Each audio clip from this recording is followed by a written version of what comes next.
Thank you for inviting me here to share with you.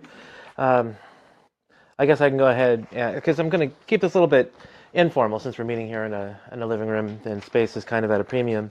So I'll go ahead and introduce myself first, where I might do it a little bit later on in the introduction.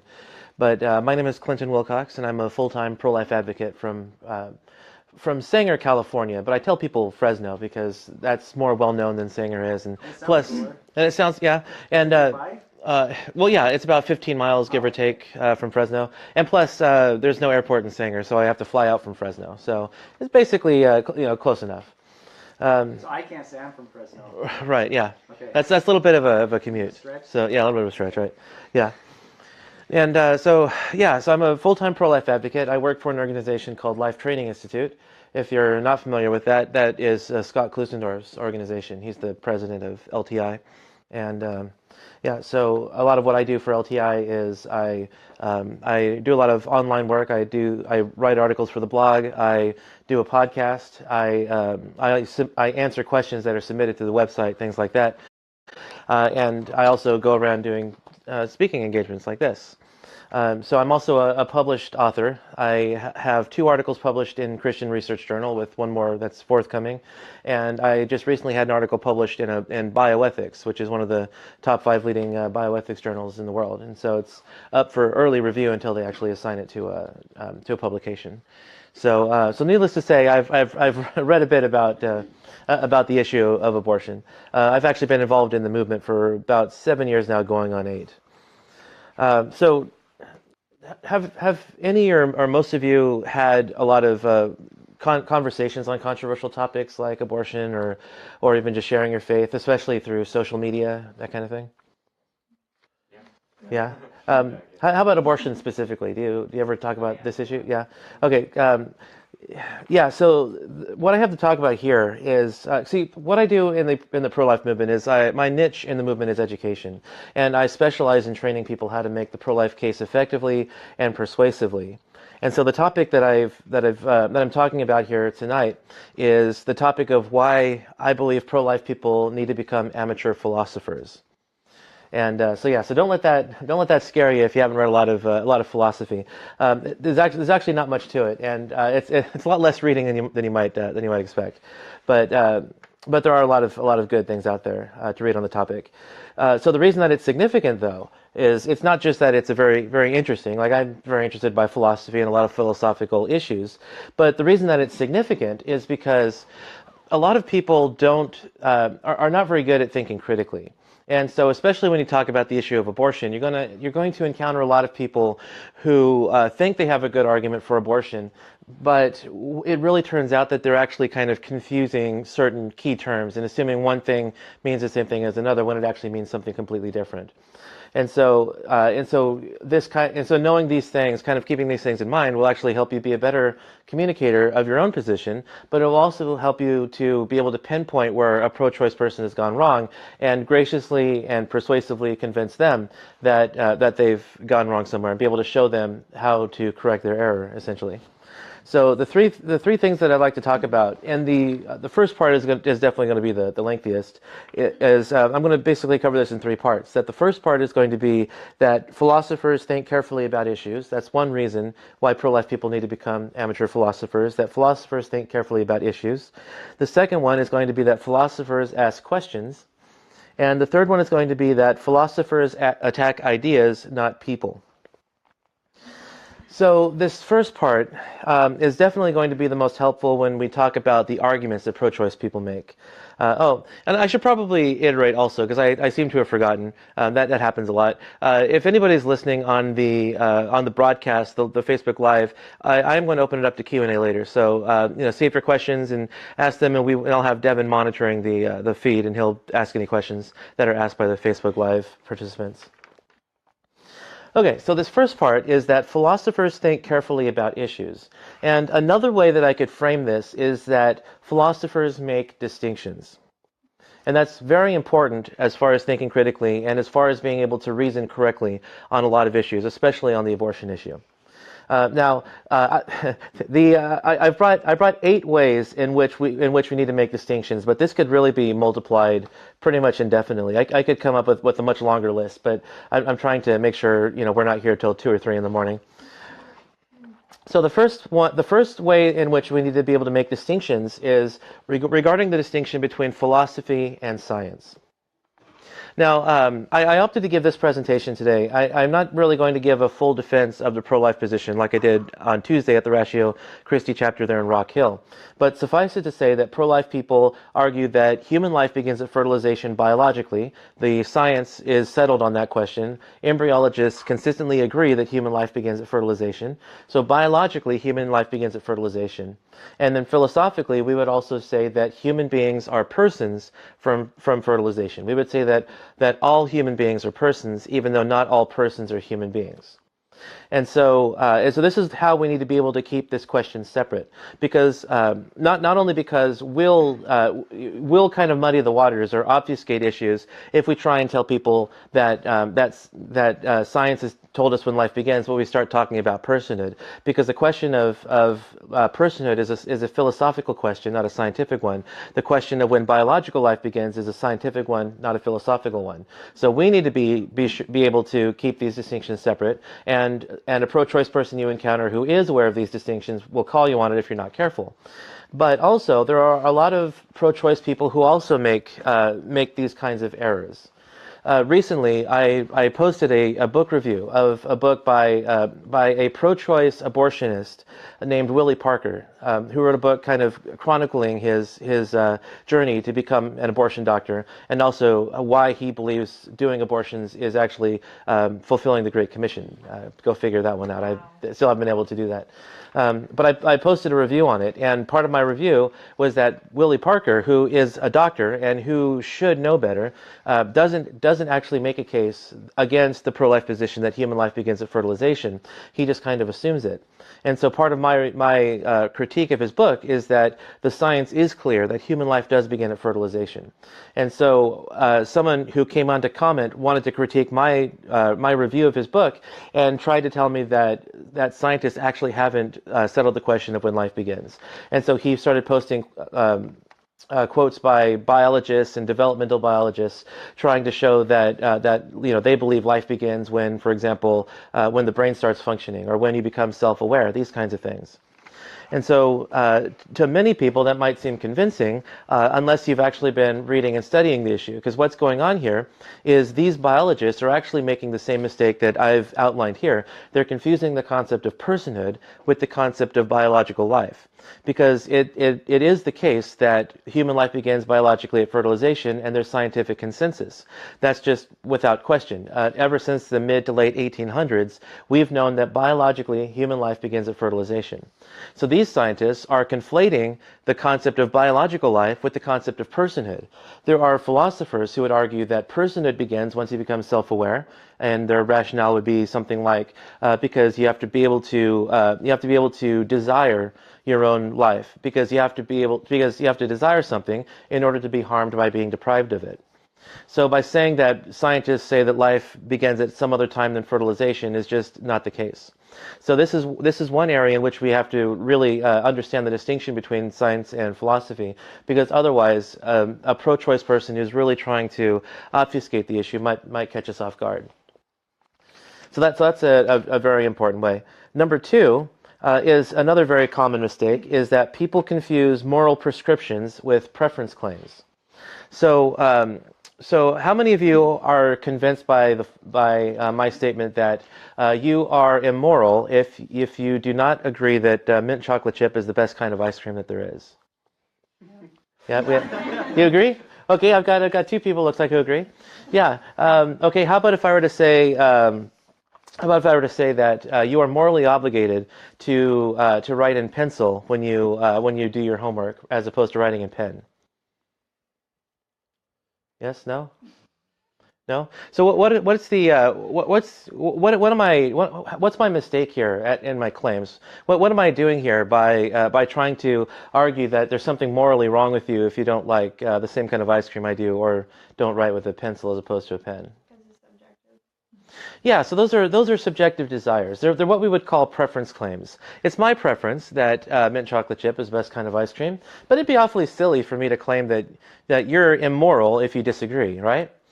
Yeah, same with my preferred type of writing utensil. If I prefer to write with a pencil, that doesn't necessarily mean you're doing something immoral by writing with a pen instead of with a pencil. Now, I could probably make the case that it's a good idea to write with a pencil as opposed to a pen, but I don't think I could really make a moral case for that kind of thing.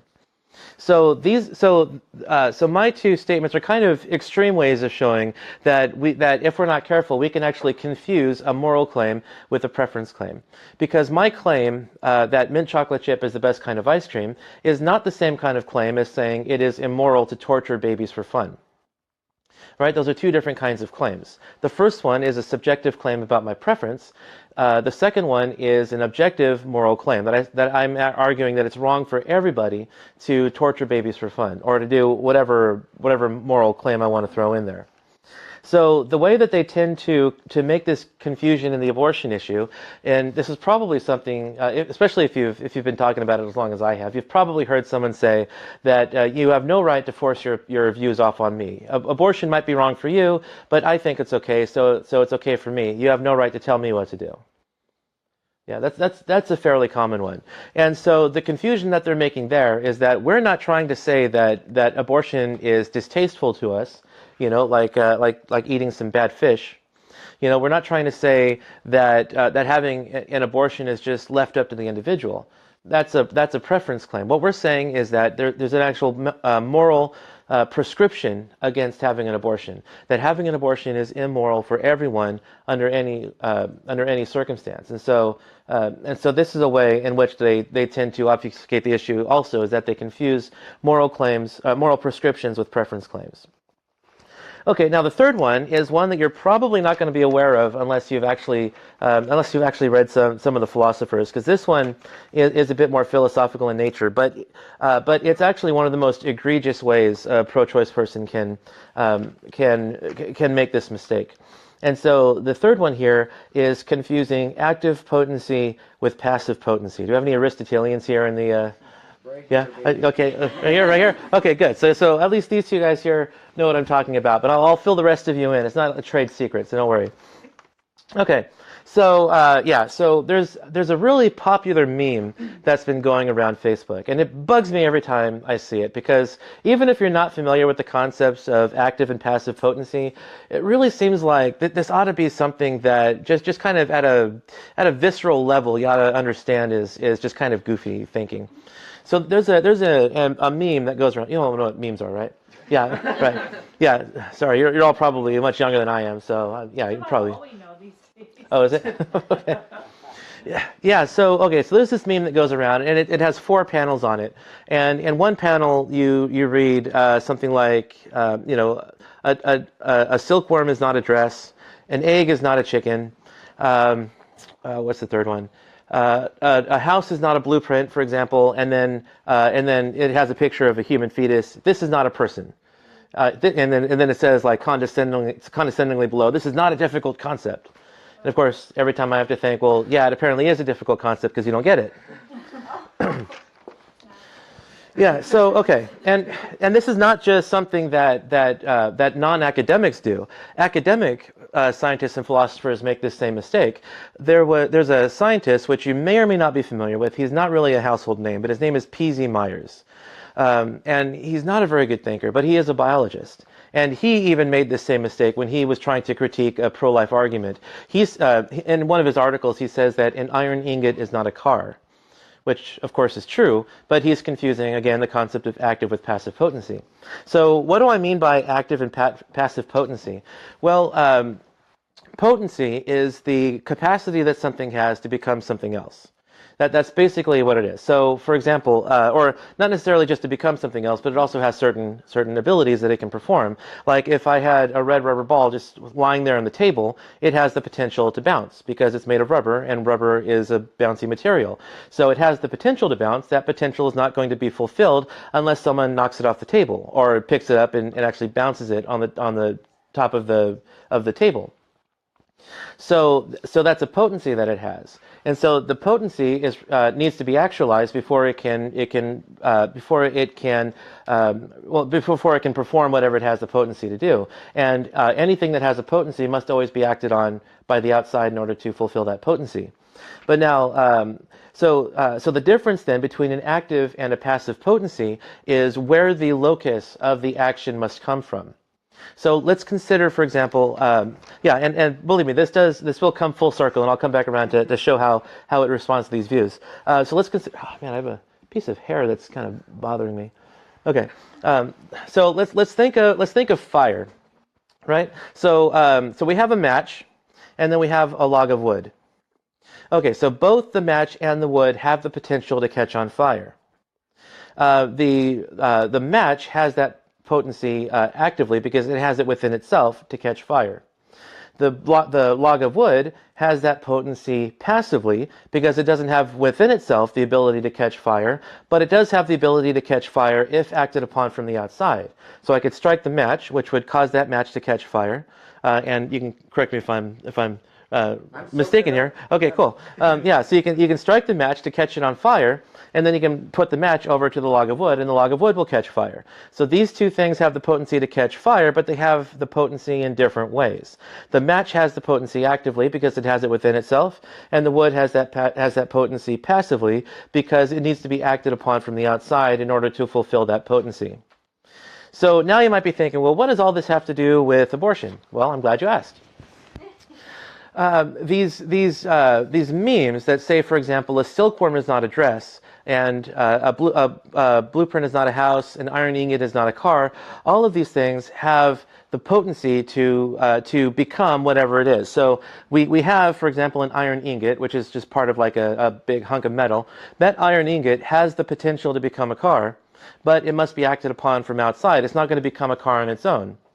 And just like with the silkworm, the silk that the silkworm produces, the silk is not going to become a dress on its own. It needs to be formed into a dress. So it needs to be acted upon by the outside to become a dress because it has the potency to become a dress, but not unless acted upon from the outside. And then also, the blueprint does not even have a potency to become a house because the blueprint is what you look upon to construct a house. And so if we're looking at a blueprint with a house, the relationship is more like the DNA. Because the DNA is what causes the person to develop, but it's not the actual person itself. So the blueprint house analogy is just all kinds of silly. So basically, all of these things to say that if we look at this silk becoming a dress, if we look at the iron ingot becoming a car, all of these things have the potency passively because they have to be acted upon by the outside in order to form what they're going to form. And these kinds of potencies do not preserve the identity of the thing. The dress that the silk goes in to make, the silk is still there, but it becomes a brand new thing than it was before. Now, contrast that with a human being. A human being is a human right from the very beginning. Once the sperm and the ovum mix together and fuse, both the sperm and the ovum cease to exist, and a new genetically human being is formed. And so that human being, right from the very beginning, from the single cell stage, has the potency actively within himself to develop himself into a more mature version of himself. So in this case, the unborn organism, the zygote, has the active potential to become a more mature version of himself, to become a fetus, to become an infant, a newborn, an adolescent, a teenager, etc., etc. It has all of this within himself to become, which is different from the silk and from the iron ingot and from all of these other things, like the egg, becoming a chicken, those kinds of things. So all of these things, when you have the silk and when you have the iron ingot, you don't have what these things are going to become because they need to be constructed and they need to be built. But the human being, right from the very beginning, is a human being and will develop himself along the path of human development. And so that's why we have to be aware of these kinds of distinctions, because when the pro-choice person tries to argue that a human embryo is not a person because a silkworm is not a dress, or because an egg is not a chicken, all of these things, well, we need to be able to pinpoint and say, well, yeah, that's because these things need to be acted upon by the outside, whereas the human embryo has it within himself to develop along the path of human development. Are we all tracking with this here? Do we have any confusions? Yeah, go ahead and speak up now. So isn't the egg kind of like the same thing as like an embryo in a way? Like it needs to, I mean, it will become a chicken if left, at least warmed, I guess, in the embryo. Yeah, so the egg is slightly differently because the egg actually contains a chicken embryo. So arguing that an egg is not a chicken, like some pro-choice people do, is kind of even more sillier because the egg actually contains the chicken embryo, and the chicken embryo will develop and will eventually hatch once it becomes ready to hatch. So it actually has the chicken embryo inside, which will develop itself. So the chicken embryo is like the human embryo because it has the active potency within itself to develop along the path of chickenness. So yeah. Yeah. I just have, so I guess it might be my grasp of the philosophy behind it. But so is feeding the embryo an active potency, or You mean like taking in nutrients through in order the to grow and things like that? Right, Like if you don't feed the embryo, then it'll die because it needs food to survive. For a second.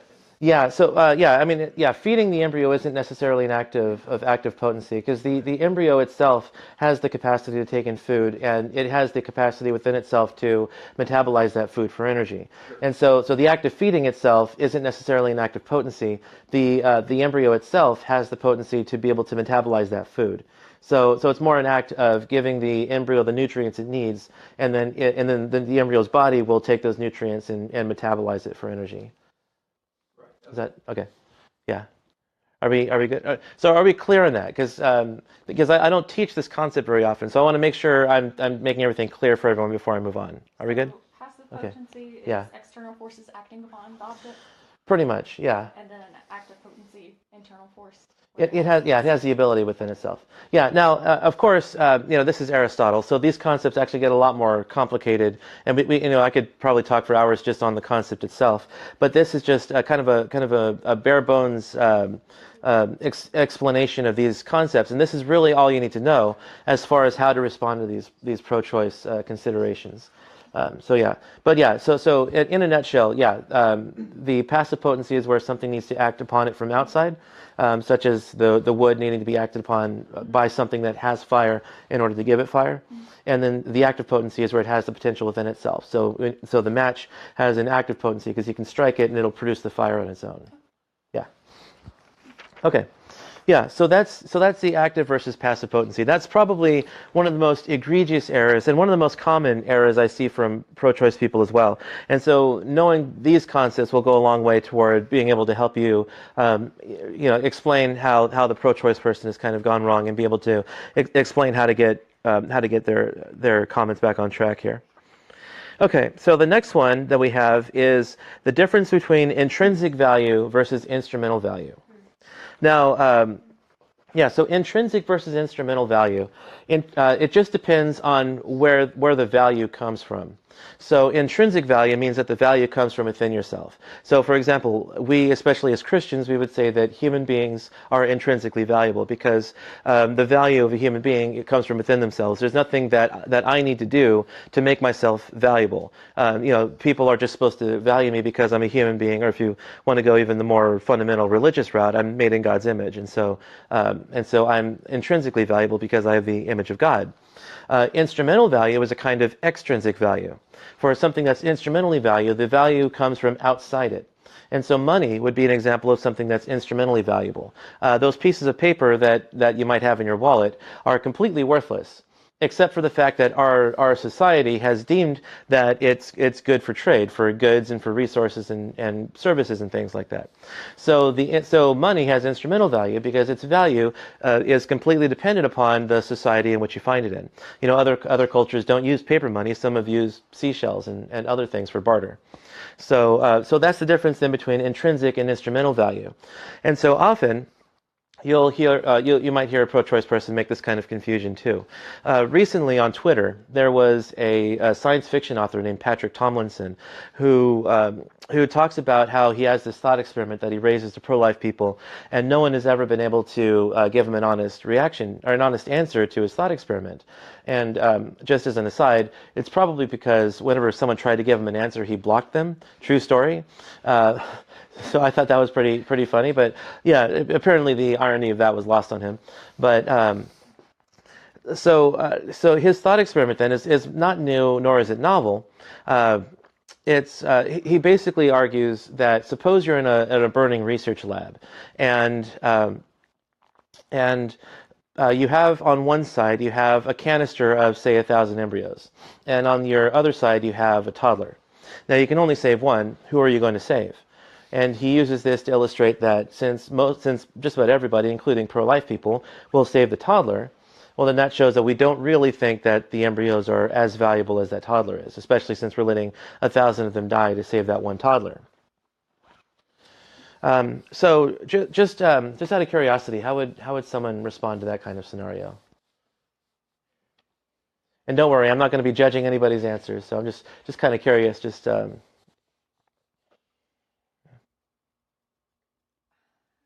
Responding maybe with the same question back. Okay, how would that go? I mean, it could go in the reverse. Like you place the value on the embryos more than the child, or the child more than the embryos. Either way, it's still. Yeah, and the way the pro-choice person would respond is that I do think that the embryos are worthless because they're not people yet, but that toddler is. So I think everyone should save the toddler. Yeah. And that's what. Yeah. So they'd probably be okay with that. Yeah.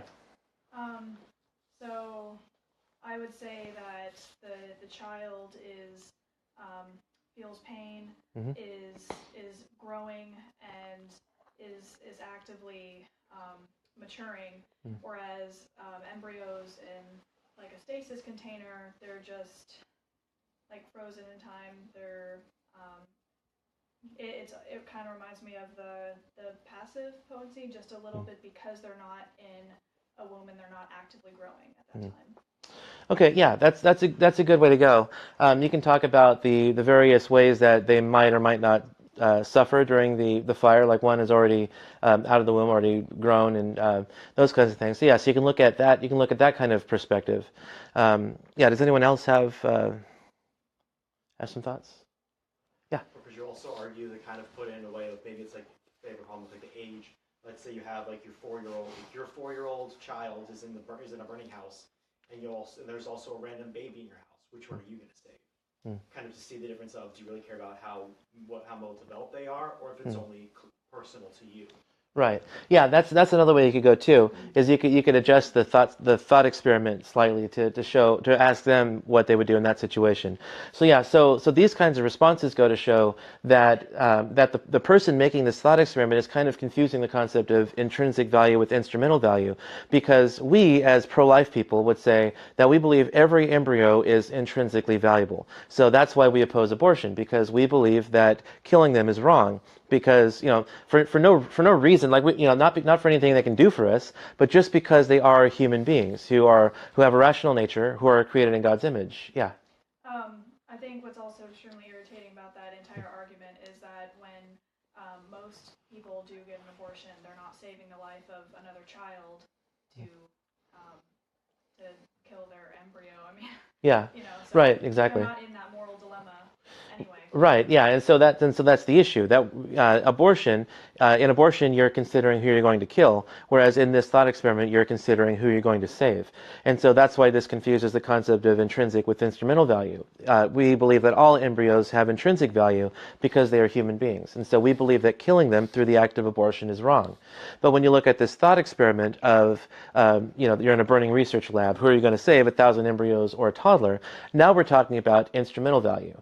Because now we're no longer talking about who we're going to kill, we're going to talk about who we're going to save. Because what if, for example, we're talking about a room full of strangers and your own son or daughter?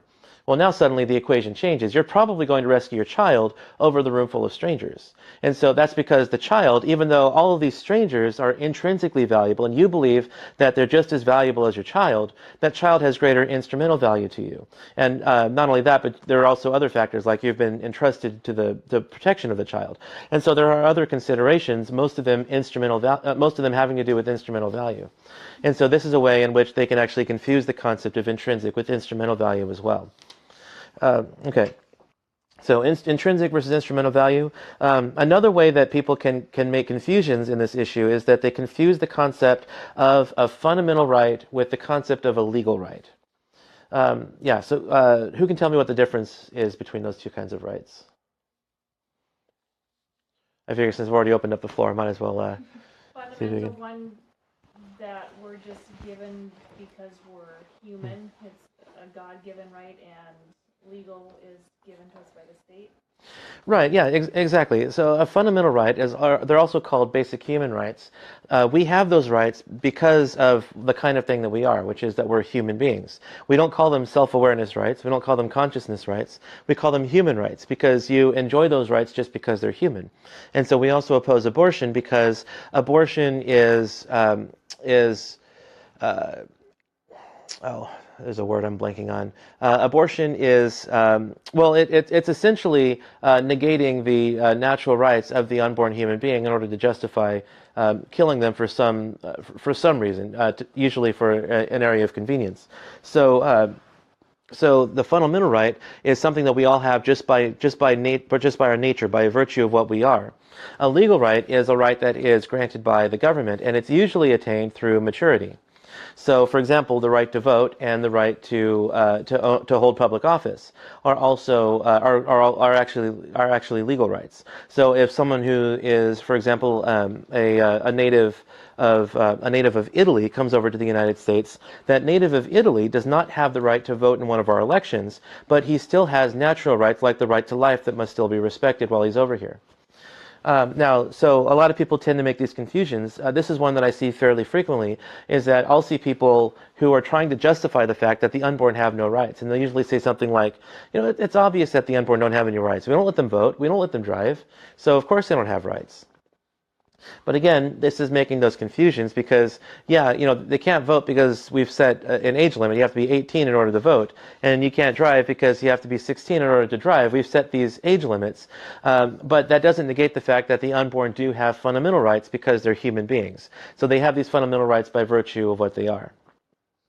And another kind of amusing thing is that often you'll hear people say that the unborn do not have a natural right to life. That in fact I've actually heard some people argue that there is no right to life because if you go out to like the wild and get killed by a lion, well they're not going to respect any sort of right to life. But of course that's kind of a specious argument because rights are basically how we should treat each other. If you walk out into like a lion's den or a bear cave, then you kind of get what's coming to you, that kind of thing. But so they can be confused in that way as well. So you can actually hear people say that the unborn do not have a right to life, but then in the next breath they'll say that the right to abortion is a fundamental human right. So that results in the fairly amusing paradox that the unborn do not have a right to live, but they do have the right to an abortion. So so try and come to grips with that one. So we need to be able to keep these concepts straight. We need to be able to keep the concept of a fundamental, basic human right and a legal right separate. We need to be able to make that distinction as well. Okay, so the next one is that people tend to confuse what a thing is with what a thing is made of. And this is another very common argument that you hear is, for example, the embryo is just a clump of cells. Right? If you try to argue that that human beings are human beings from fertilization from the very beginning, someone is going to say it's just a clump of cells, it doesn't have rights, it's not valuable. And so what they're doing is they're actually committing what we would call a metaphysical fallacy. And it's a metaphysical fallacy because it's making a confusion of the nature of the thing and just basically reducing it down to what it's made of.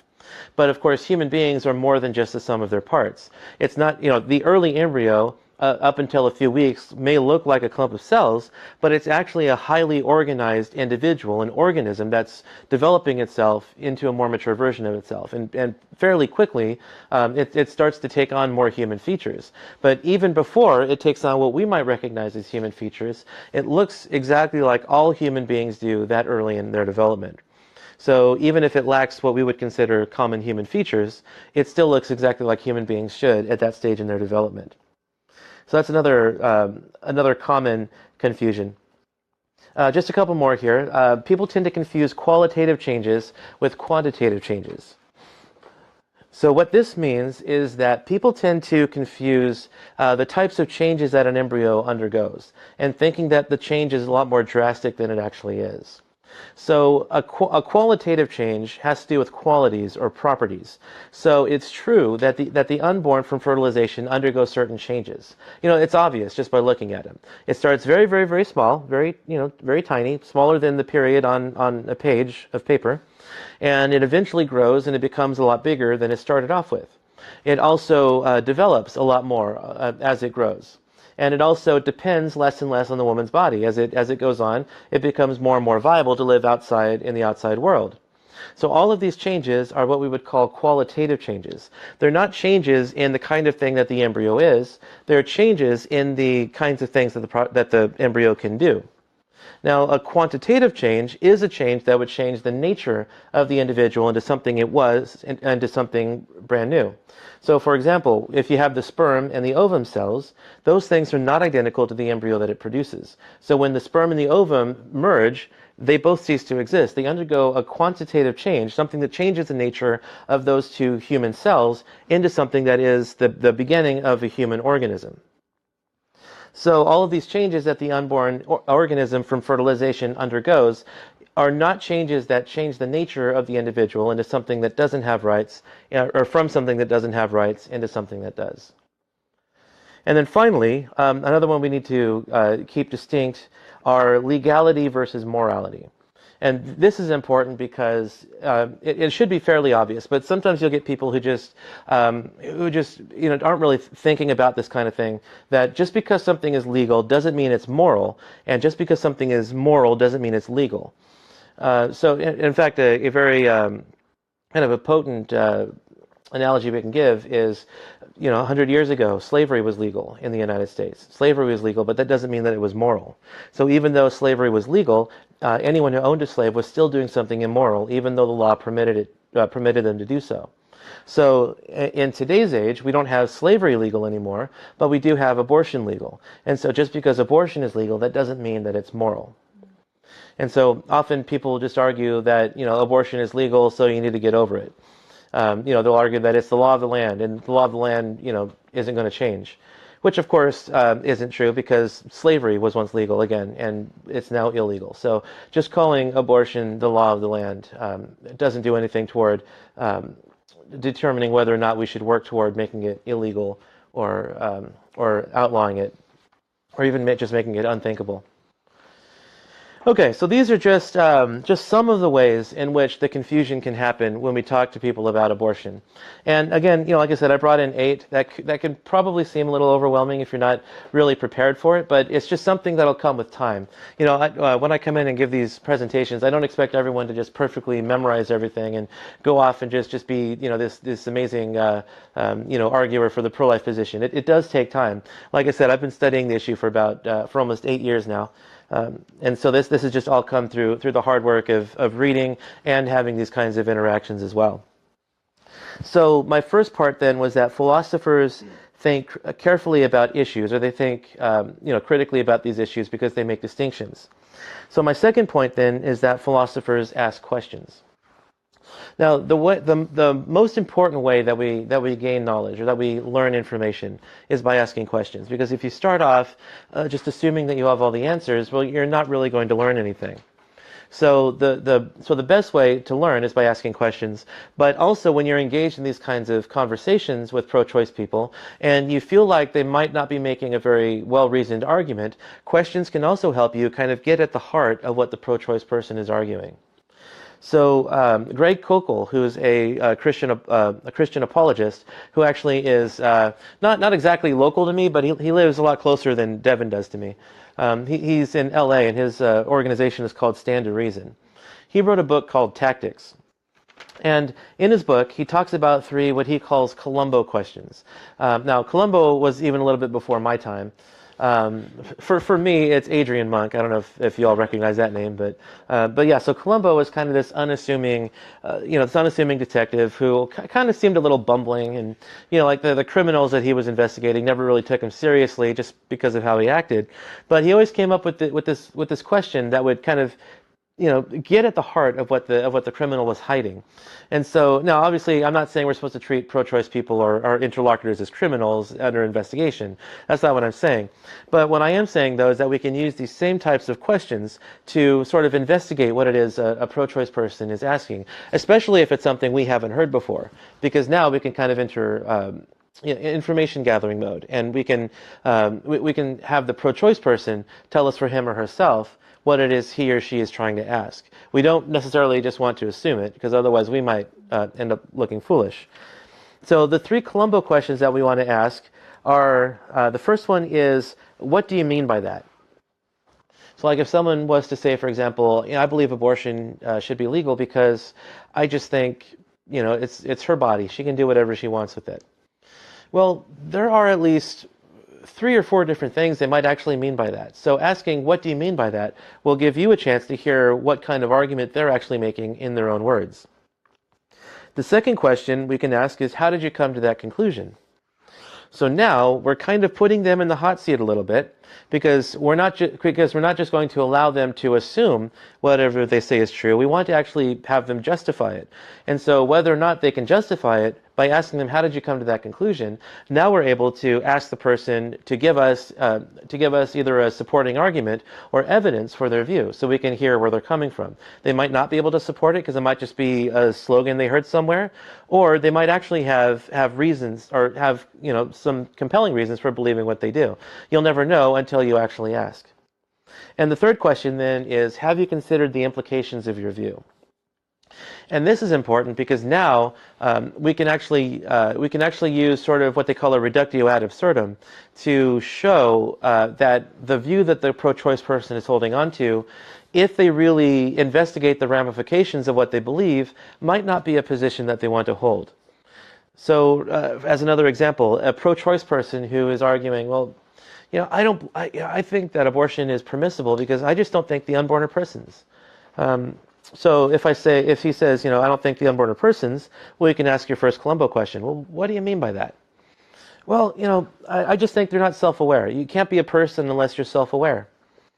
And then your second question, how did you come to that conclusion?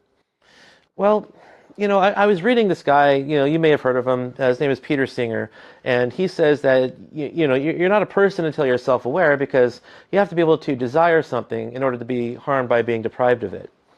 And so that's a supporting argument they might have for their view. So the third question then, have you considered the implication of your views, might run something a little like this.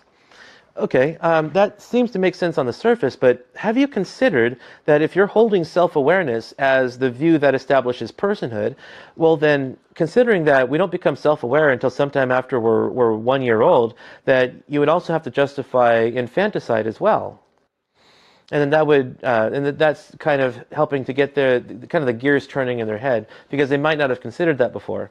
Or they might have, because occasionally you might encounter like a first-year philosophy student who believes that philosophers are supposed to push the envelope a bit. But for most people, I think that'd be a bridge too far. Realizing that their view would have to justify infanticide as well, because I think most people probably would not go that far. So philosophers ask questions not only because it helps us learn, but because it gets at the heart of what other people believe. And if you've never heard their argument before, then it can help you get into fact-finding mode, so that instead of trying to assume what they believe and risking ending up looking foolish, you can actually take that time to learn what they believe and then formulate a response later as you're talking. So the third point then, after we talked about that philosophers think carefully about issues and philosophers ask questions, is that philosophers attack ideas, not people. Now, as Christians, we believe that all human beings are made in the image of God. And so because all human beings are made in the image of God, that means that we respect the unborn organisms, and the unborn human beings, and we want to protect them from abortion. But it also means that we respect the person that we're talking to, the pro-choice person, making what we might consider to be a really absurd or really ridiculous argument. We treat the person with respect. We don't treat the ideas with respect. And when I think about this particular point, I think about the late Justice Antonin Scalia, who was friends with another justice, Sonia Sotomayor, and they believed very different things. Scalia was conservative, and Sotomayor was liberal. And one day when Scalia was asked how he can be friends with the liberal judges, well, his response was something along the lines of, very good people can believe some very bad things. So we never want to denigrate the person, even if they're holding to a bad idea, because the bad idea needs to be attacked, not the person. In fact, the reason that we want to help other people find truth, if we found the truth, is not because we want to get brownie points. It's not because we want to win the argument. It's because we care about the person enough that we want to liberate them from their bad ideas. And if our ideas are the good ideas, the ones that can withstand scrutiny, we want them to accept our ideas as true. Okay, so philosophers think carefully about issues by making distinctions. Philosophers ask questions, and philosophers attack ideas, not people. Like I said, if we keep these three things in mind, then we'll be able to have a lot better conversations with pro-choice people. A lot of times, especially if you're talking on college campuses, like I do occasionally, the conversations can have a tendency to go one of three ways. Either they can be very ugly conversations with people name calling and yelling. That's something I've seen a couple of times. Thankfully, that's very rare that actually happens. It can go bad, where you have both people who are kind of talking past each other and no progress is being done on either person's front. Or the conversation can be a good one, in which both people are speaking respectfully, treating each other with respect, and seriously considering their views and responding to what each one says. So if you keep these things in mind, I think that your conversations, not just on the abortion issue, but even when just sharing your faith or talking about other kinds of issues, will go really good as well. So that's all I got. So so we can go ahead and open it up for some Q&A then. Any questions, comments, cries of outrage? Right. Yeah, even from the live stream as well. If you have questions, just ask him. We've got Devin monitoring. Feel free. Try to stump the speaker. Either way. I'm also open to constructive criticism too, because this is actually a new talk that I'm debuting, and I want to tighten it up, make it better if I can. So if you have even just constructive criticism on the talk itself, I'm happy to listen. Yeah. So I guess going back to the 1,000 embryos scenario,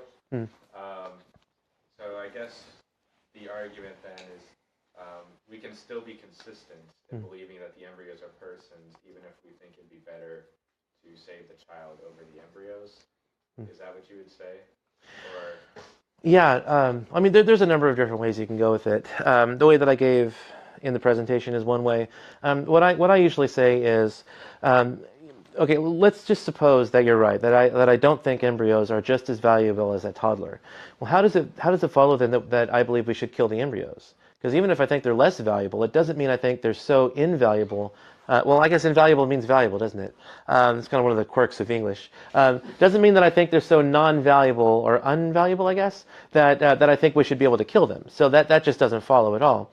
But then I would also say that there is a situation I can conceive of in which I would actually rescue the embryos over the toddler. Because I have no idea, all things being equal, what the fate of those embryos is. They might be scheduled for implantation, they might be scheduled for experimentation, or they might just be sitting around continuing in limbo for who knows how long. And even if they are implanted into 1,000 women, I have no idea if any of them are going to implant or if any of them are going to survive until birth. So the toddler, I know, has a 100% chance of survival if I save him, whereas the embryos don't. So that's why I would save the toddler over the embryos, because it's a matter of, I think, survivability. But I think your point about the suffering and those kinds of things might be other considerations too, that if we leave the toddler alone, the toddler's going to suffer greatly, whereas the embryos are not. So I think that might be a valid way to approach the scenario also. But the one way I can think of that I would rescue the embryos over the toddler is if I could ever be 100% sure that those embryos would all survive, that they would all implant, that they would all survive until birth, then I could justify saving the embryos because I'd be saving 1,000 people over one person. But there is absolutely no situation in which I could ever be that positive. And so since there's no situation in which I could ever be that positive, I believe I'm justified in saving the toddler. Now we know what to do.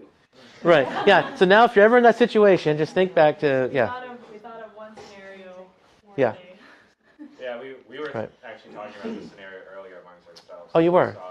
We saw it on Twitter. Oh, okay, yeah. And we modified the situation so that if there were 1,000 brain-dead pregnant women instead of one toddler. Oh. Because like if they were actually, like able to be, they're actually actively growing and like instead They're of already implanted. yeah, they're so we already knew growing. their potential future fates other than Yeah. just led But to that just makes it a little a very weird ridiculous. picture. Because Right. then you're having to save Yeah. 1,000. Okay, yeah, that makes sense. And in fact, because I can conceive of a situation in which you might actually save the embryos. Suppose the doctor who fathered the embryos is in the burning building, and he can save his 1,000 children, or he can save a toddler who he doesn't know. Well, then I don't think anybody would get on his case about saving the embryos over the toddler, because now he's saving his own offspring. So you can really just modify the situation. It's kind of interesting to think about, but it doesn't justify what the pro-choice person thinks it does. And you can really modify it any way you want. You can talk about, okay, there are 10 comatose people and one 5-year-old girl. Who are you going to save? If you save the 5-year-old girl, then do you think that we should just go off and kill these coma patients who may come out of it at some point? Yeah, Well, yeah, obviously that wouldn't follow. Regardless So. of how you modify it, it's not like they could say, oh, this situation is more realistic. Because in what situation are you saving 1,000 embryos in a case that you can save real quick over a toddler? I mean, it's all nonsense. Well, it is, but you can't just dismiss the thought experiment as nonsense, though, because that'll make it look like you don't really have an answer. So you do want to at least engage the thought experiment. But yeah, there are a lot of different ways that you can modify it to show that what the pro-choice person wants to show isn't going to happen. But yeah. I just thought it was very helpful that you broke it down saying one is all about saving life and the other is about killing. Yeah. They're just two different things. Yeah. So it's really, Sorry, Hannah. Yeah. No worries. Yeah, what were you gonna say? Well, just going back to the scenario you're talking about saving the Yeah. 1,000 over the one. Does that mean that 1,000 human lives are more important than one human life? Because I thought we're all like priceless and made in God's image. So is I don't know. Is I think 1,000 more it is, important than that's the one? point, is that the rationale is Yeah. there's 1,000, but the chances of, even if there was a chance, like know that 1,000 would for sure become all 1,000 people, the rationale behind that doesn't follow. We still can't Right. measure that 1,000 intrinsic lives are more valuable than one intrinsic life. Right. We can't make that. Yeah, because even if you do save the 1,000 embryos and not the toddler, then that doesn't follow that you think the toddler is less valuable than the embryos, because you're just comparing the number of lives with each other. So it's just not a good thought experiment. It's interesting to think about, but it doesn't show who the pro-life person values or doesn't value. Well, I think Putting you a know, value so. on one versus the other. Right. I think it's really compassionate to, or someone mentioned amount of pain and suffering. Embryos wouldn't feel any pain and suffering. Yeah, they would be, deleted from the universe. Obviously, they would be in heaven or hell. Well, I guess I don't know how that works. Yeah, that's a different theological discussion altogether. But anyway, My personal conviction is I think children who die early go to heaven, but I don't think there's any necessarily strong biblical support for that. So it's not a hill I die on. Right. So, yeah. So in order to prevent suffering, I think that's the best reason in my mind. Yeah. Which is the best why to save the toddler versus the embryos. Yeah. Because the toddler wouldn't feel pain and suffering. Right, and so another aspect of it is Yeah, because I think that's a good way to go. You can definitely think, okay, well, the toddler is going to be suffering. The embryos are not. I think the more compassionate thing is to save the toddler. But it might be that when you're in that situation, you don't have 10 minutes to sit down and deliberate about who you're going to rescue. So it might be that your emotions kind of kick in. The toddler looks more like you than these embryos, so you save the toddler. That might be the situation too. The problem is that that's a snap decision that you made without deliberating or without reasoning for it. And so you might have made the wrong decision, after like thinking about it later, you might have thought, man, why did I do that? I should have gone for the embryos. Or you might have made the right decision. But even if you made the wrong decision, that doesn't show that you don't care about these other embryos. It just shows that there was some relevant factor that you considered important in the moment that you acted. So, yeah. Yeah, I think the fact that there is a dilemma at all shows that we know both are valuable. Right. Yeah. Because it's trying to catch you on this horn of, well, you really don't think embryos are, but it's the fact that there's a dilemma at all. Right. Kind of shows that that's not the case. Yeah. So I think that's a good point too. So Remember our fun SES ethics class days? Going over I remember Richard House going over this experiment. Oh yeah. With us. Wow. I remember introducing the trolley car experiment to my worldview students. My word. That was a mistake. Fun fact. I don't know if you mentioned this in the class, but the trolley experiment was actually constructed by a pro-life philosopher in the context of investigating double effect reasoning when it comes to abortion. Yeah. Well, sometimes the thought experiments loom larger than the actual principle you're trying to tease out of it. Right. It got to be too much for these 8th and 9th graders to handle. And not just them, some college students too. Yeah. And maybe a wife. Right. And partly too, I think, and this was to Hannah's point, I think that a lot of times these thought experiments try to funnel us into a utilitarian ethic. That they're assuming from the outset that you're going to work in some type of utilitarian framework. Yeah. But if you value human life, if we turn the experiment on its head and and look at it from a backwards, instead of saying is one more valuable than 1,000, or something like that, well, are we saying then in the utilitarian view that the good of the many outweighs the good of the few? That's also a Vulcan ethic too. Yeah, it's also Vulcan. So under that logic, we should be kidnapping college students to harvest their organs to save lives. Right. It leads to a lot of absurdities like that. Yeah, and actually, Judith Jarvis Thompson, who is one of the most famous pro-choice philosophers, she's also the one who's interacted the most with the trolley thought experiment, and she actually wrote a persuasive essay against utilitarian ethics.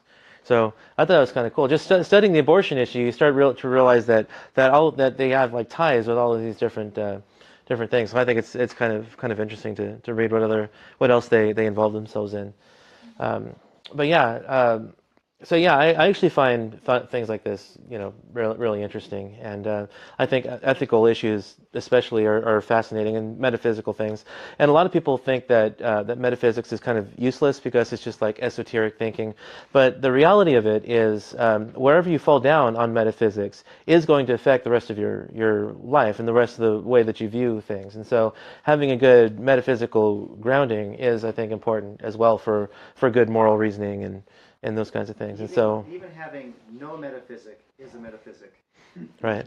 I mean, that sounds counterintuitive, but to say that there are no metaphysics, there's nothing beyond physics, that is a metaphysical position, and it will affect exactly in the ways that you've said. Right, yeah. Saying you don't have a worldview. Not having a worldview is your worldview. And so if you're like a strict materialist, then that's going to cause you, for example, to think that no human beings are valuable. And so why not just kill them all? You might become like someone like David Benatar, who considers himself pro-death. I would never call a pro-choice person pro-death because that's rude, and they don't like to be called pro-death. We should call them what they want to be called. But there are actually people like David Benatar who call themselves pro-death and believe that we have a moral obligation not to reproduce. So, Well, right, exactly. Yeah, that's a great thing to ask him. But yeah, he would say something along the lines of that life is just so bad that all of the bad stuff in life overpowers the good. That reproducing is actually a harm to every human being. And so for that kind of person, you kind of think, well, he probably had some, maybe he was abused when he was a kid or something, and that's why he came to this kind of conclusion. I don't know much about his background, but that's kind of what I would think. And so, that's just speculation. I don't know for sure, but it seems like that was kind of the. Yeah, because he would say there's a distinction between bringing someone into existence and killing them once they're already here. So he believes abortion is permitted up until latent pregnancy, and then once they become a person, then it's no longer permissible to kill them. You should kill them before they become a person in the womb. So you should, yeah, you have an obligation to, because reproducing is a harm to every human being. So, yeah. And yeah, like I said, I could be here for hours if I was going to exhaustively cover the entire range of pro-choice arguments. But yeah. I just want to know your perspective on this. There's a lot of exceptions that people always want to bring up, like cases of rape and. What would you say to the life of the mother is in danger? What would you say? Yeah. Okay, so the question was, what would I say if the mother's life is in danger, as far as abortion is concerned? So I look at it a couple of different ways. First of all, there's the situation of triage. If two people are in mortal jeopardy, then it's permissible to save one and not the other, because otherwise you might lose them both if you don't. The embryo is definitely going to die, and the mother will not die if you remove the embryo. So I think that it's permissible to save the mother's life even at the expense of the embryos. But now this requires some qualification, because I think that there are right ways to go about it and there are wrong ways to go about it. And for this, I rely on what's called double effect reasoning. I'm not a Catholic, but I'm actually persuaded by a lot of Catholic philosophy, and this is something that Catholic philosophers have talked about.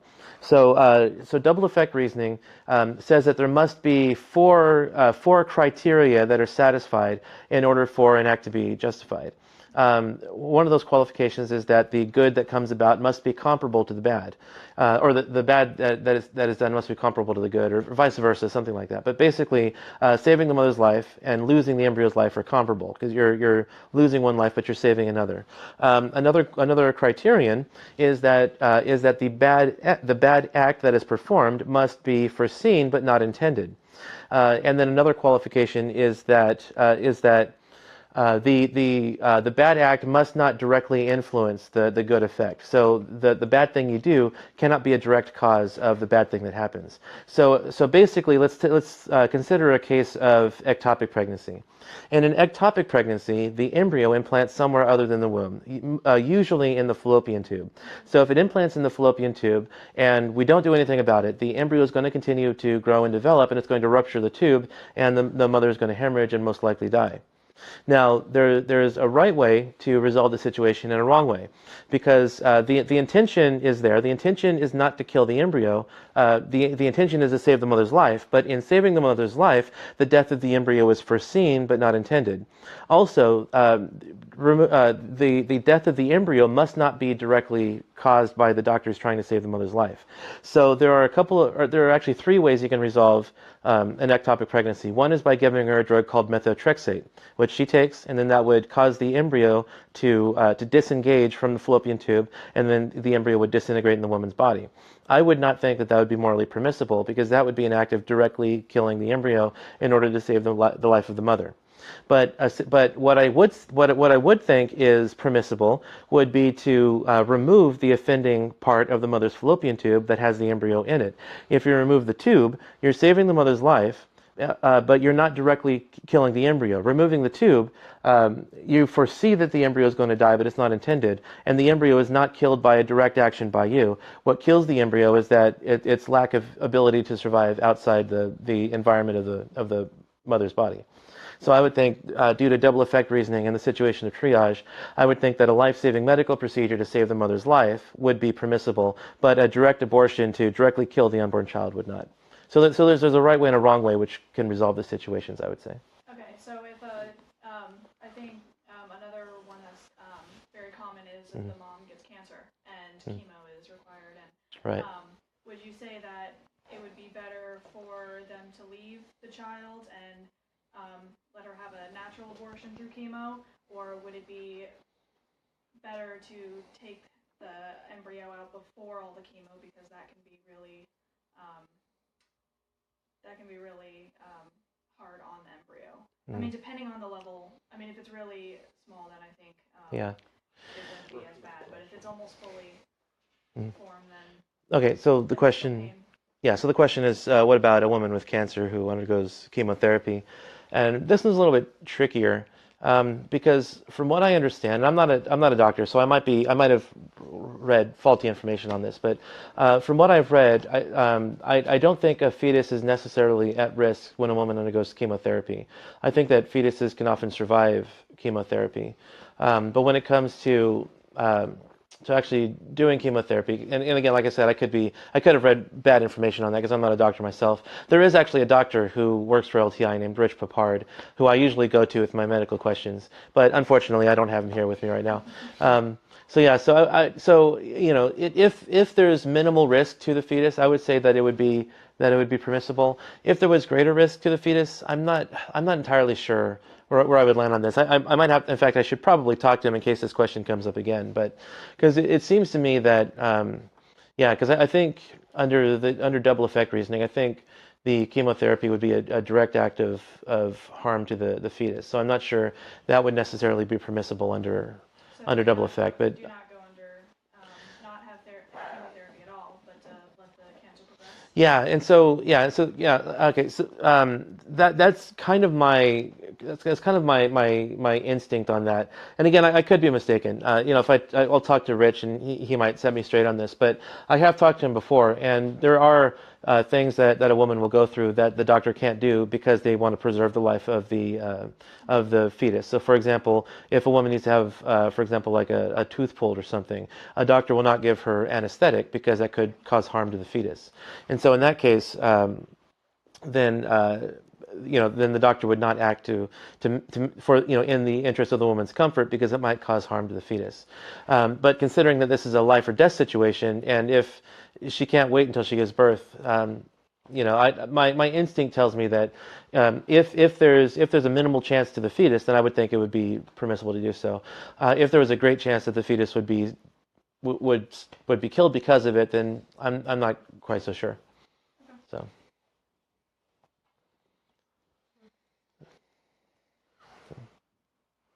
Any other questions? DJ. For active potency, and you said that extends to fertilization, would also be important to not just fertilization but also to conception, because it's still active potency that at the point it can become a child and then fully form into become like a full human fetus. So will that also extend for the purpose of active potency, that it has the potential of becoming a human, because if you do nothing, it could become a child instead of just a sperm or just an egg that could still come together? Okay, could you repeat your question? Sorry, I'm not sure I understood. That active potency doesn't extend to just fertilization, but that also extends to conception, that it still has the active potential of becoming a child and not just a sperm and an egg by itself. So are you talking about the sperm and the egg having the potency? Yes. So once conception happens, that it has the active potency to become a child. Does active potency extend to conception, not just fertilization? Okay, so I would say that it doesn't necessarily extend to fertilization, because once the human being comes into existence, that single cell zygote that results from the fertilization has the active potency to develop into a more mature human being. Prior to that, you have two individual entities, the sperm cell and the ovum cell, and those, I would say, they don't have active potency, because if you leave them alone, they're just going to die. Nothing's going to happen if they're just left alone. Like they say, it takes two to tango. It takes two to conceive a child. So if they don't interact, then they're just going to die. So they don't have the active potency to become a human being. I would say that they do have the passive potency to become a human being, because in order for them to become a human, they have to fuse together. And so that act of fusion is what sets off the chain reaction to become a human being. Even though it's already on the journey to become a human being. Yeah, because the sperm and the ovum are not identical to the human that they create. It's a completely different entity. So since it's a different entity, so let's think of it this way. Let's consider a cow. Now, a cow, let's say a calf, a baby cow, has the potential to become a full-blown adult heifer. That calf sorry to any vegans in the room, but that calf also has the potential to become a hamburger at McDonald's. Now, it has those potencies in a different way. It has the active potency to become a heifer because it just needs to grow and develop, and all of these things take place within the calf itself. It has the passive potency to become a hamburger because someone has to kill it and then grind it up and mold it into a hamburger that they serve at McDonald's. And so it has the passive potency because it won't become a hamburger on its own. So the sperm and the ovum cells are more like the cow transitioning to a hamburger. That the sperm and the ovum cell, they are different entities than the human being that results from them. And so they have the passive potency to become a human because they have to be acted on by the outside, and that act of change is not an identity preserving change. They become something other than what they are when they go in to become the new human individual. This is different from the single-celled zygote that results, because once that zygote results, then it has the active potency to develop itself. And all of those changes are within its internal programming, and so all of those changes preserve the thing's identity throughout its entire life. Is that a little bit clearer? Yeah. Yeah. Okay. Cool. Yeah. So what if we slightly modify this, maybe a scenario like you have the match, right, which is active, and then you drop it, and it goes into like an oil pit or something like that. But before it hits the oil pit, you bat it out of the way. You bat the thing out of the way. Would that be denying this active potential, or would that be more still a passive potential? I think kind of that's what TJ's getting at, because it falls into the Catholic position that contraceptives are not good. Right. Yeah, and that's something that I agree with the Catholic philosophers on also, is that using contraceptive is immoral. But it's for a slightly different reason. So basically, okay, so if we're considering a match that we light on fire, that match has that active potency to become on fire. Now, the potency itself is within the oil. So if you drop a match, that act of dropping the match has nothing to do with potential. It's not active potential or passive potential when you're dropping the match. You're just basically trying to take a lighted match and light the oil on fire. If the match strikes the oil then interacts with the fire from the match and it lights on fire. And that's because the oil has the passive potential to light on fire, but it has to be lit on fire by something that had it within itself to produce fire, like the match, because the oil doesn't have that within itself. It has to be acted on by the outside.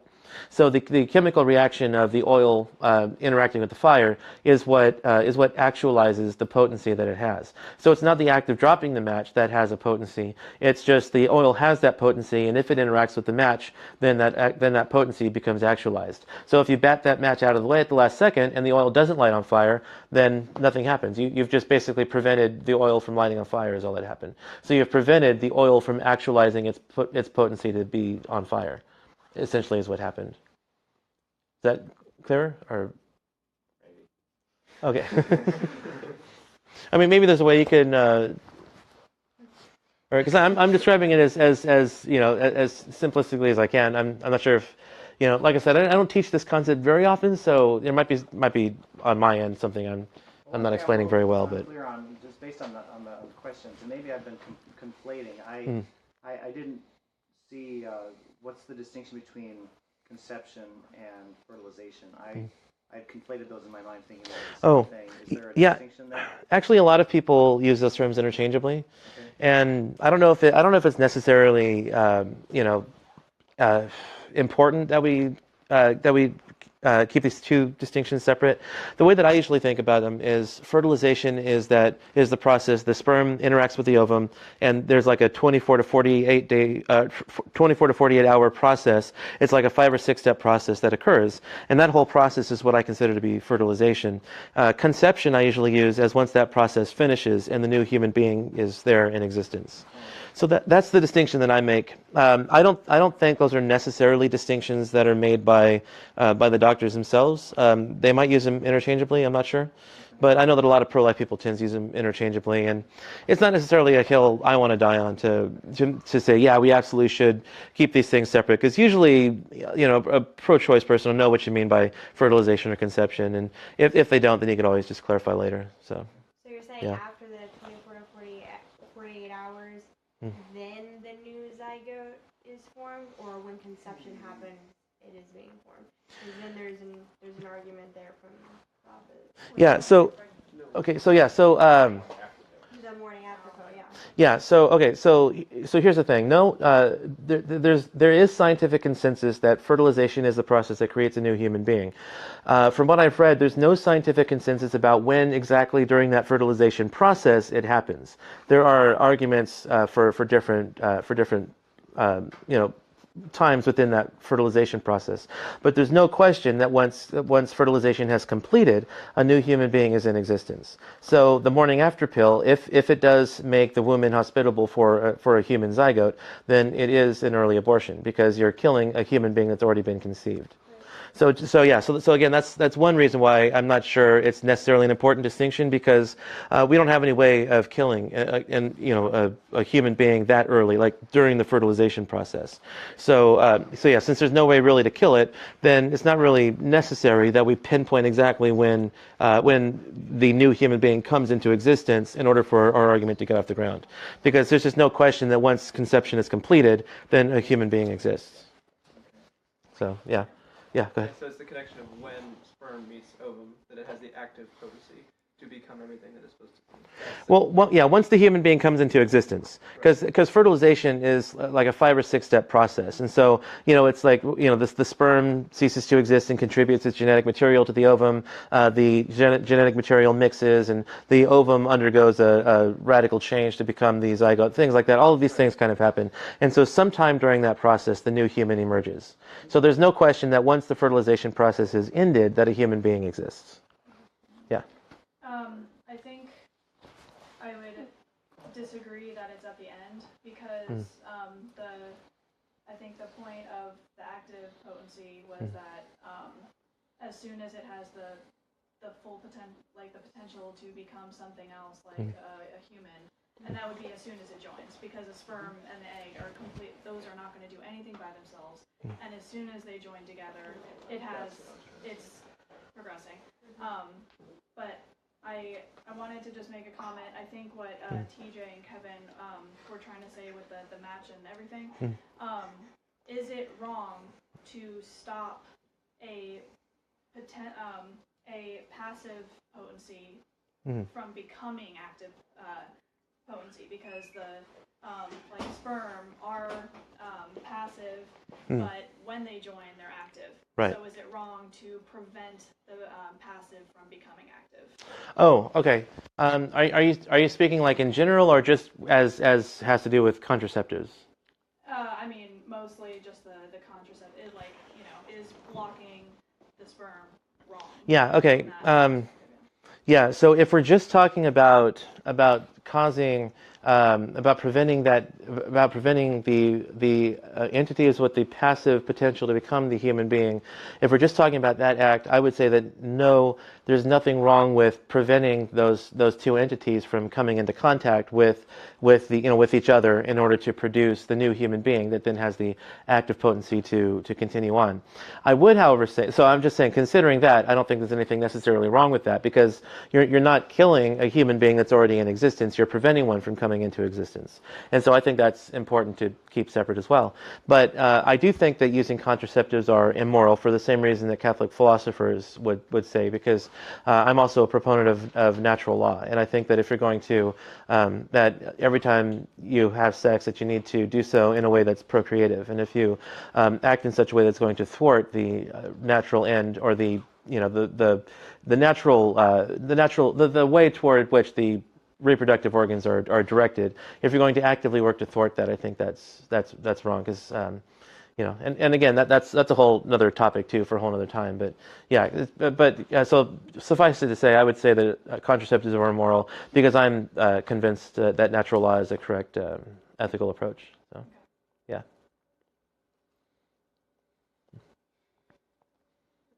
Did that answer your question a little bit better now that we got that cleared away? Or okay, yeah, okay. Yes. Okay. So yeah. So I guess I was misunderstanding what you were asking. So yeah. Okay. All right. Any other questions? Oh, Devin has you on camera duty? I guess so. I'm not sure what to do when we're all done, though. Oh yeah, I don't know either. I think I can just hit the off button. I'm just the performing monkey. So yeah. There weren't any questions on. Oh, yeah. Good question. I can see. Okay, because we did get one yesterday, a question from the Facebook Live group, but yeah. And it would show up here at the bottom, I imagine. I believe so. Yeah, wherever the chat text box is at. There's a few comments. That's great. Yeah. Victoria has a question. I do. Okay. Oh yes. Sorry, I was confused how the first thing that you said and the second thing that you said followed, it seemed to contradict. But maybe I heard it wrong or misunderstood. You're talking about with natural law and preventing passive to becoming active. You said that could you repeat what you were saying? That's okay. I'm actually not used to people paying such close attention and asking me questions about it. So that's great. It helps keep me honest too. So you're talking about the contraceptive thing? Yes. Yeah. So I was saying that just alone, like if you're not talking about natural law, then I don't think there'd be anything wrong with necessarily preventing the sperm and the ovum from coming into contact, because you're not killing a human being that's already come into existence. You're preventing a human being from coming into existence. So just taking that in isolation, I would say that I don't think there's anything necessarily wrong with that. So then you, okay. Then you connected it to natural law. Yeah, so I would no. So I'm not disagreeing with that specifically. All I'm saying is I do believe that using contraception is immoral because I'm persuaded by natural law. But it's not because of what I just said. It's for a different reason, because you're thwarting the natural end of the reproductive organs, or in other words, you're actively preventing the purpose of the reproductive organs from fulfilling their purpose. That's essentially. Not what So you would sexuality not. is for. That's not what sexuality is for. Is what you're arguing. Yeah. So you would not agree that, but then I'm still confused. So you would not agree that preventing something passive becoming active is correct, because right? No. I'm saying I'm considering something else. Then wouldn't it? Yes, because I'm saying I would disagree with using contraceptives for a completely different reason. And I'm saying if we just take that in isolation, that you're preventing the sperm and the ovum from coming into contact, I don't think there's anything wrong with that, taking it in isolation. So I don't think that's why using contraceptives is immoral. I believe, because I come at it from a natural law perspective, not from a preventing the human being from coming into existence perspective. So I just come at it from a different angle is why. Okay, gotcha. So yeah, okay, no worries. No, it's fine. Difference is like potential versus purpose. Right. Yeah. Right. Yeah. So it has nothing to do with the potential of anything to become anything else. It just has to do with what the natural use of our particular body parts are for, and so. So could I ask a question going way back to the distinctions? Yeah. Changing topic. Could you just restate again the qualitative changes versus the quantitative changes? Yeah, so a qualitative change is a change that something undergoes that just changes the kinds of things that it can do. So quality just has to do with properties. Like if we consider the human embryo at fertilization, well, it's a single-celled zygote.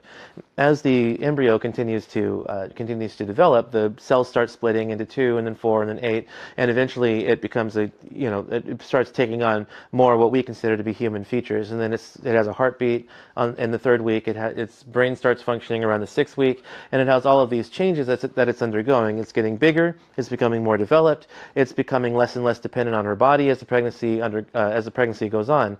All of these are qualitative changes. They're qualitative changes because they're just changes in the certain properties that the unborn organism has, and none of these changes actually change the nature of the organism that's undergoing them.